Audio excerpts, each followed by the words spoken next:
And in this video I'm going to be showing you how I made this gaming board using only trash and some cheap materials. The first thing I did after taking some of these panels home was sand them down, because the finish was quite smooth and I was afraid paint and other materials wouldn't stick to it very well.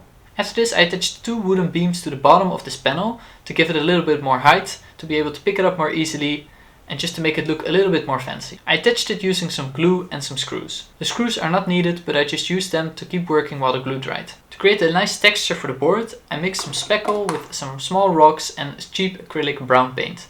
The reason I mixed paint in with this is because when it chips, it won't show the ugly, unpainted insides of the speckle. I mixed this and added paint until I got a color I liked and applied it to the top of the board.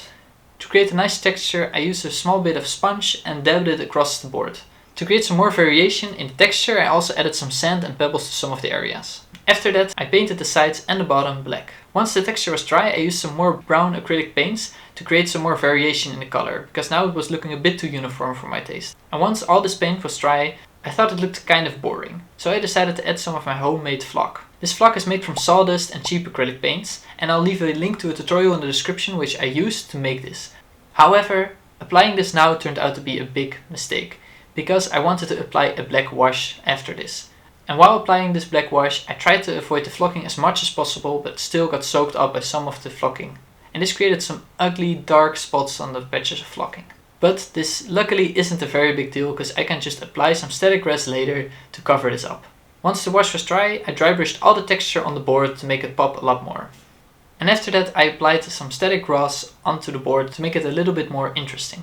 To make the static grass stand upright and not just lay flat on the board, I used a balloon. You can use any kind of rubber balloon for this, but preferably one with a cool dinosaur on it, like mine.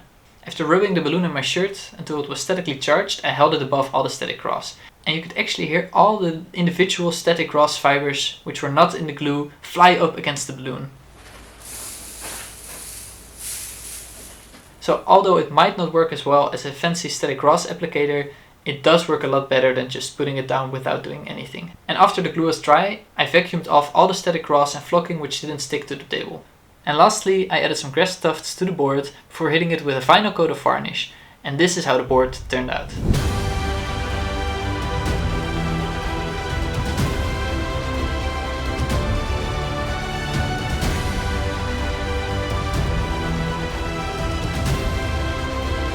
If you want to build a board like this but don't have a skirmish game to play, check out my other video on the game Mini Gangs, which is a great tabletop skirmish game for beginners and experienced players.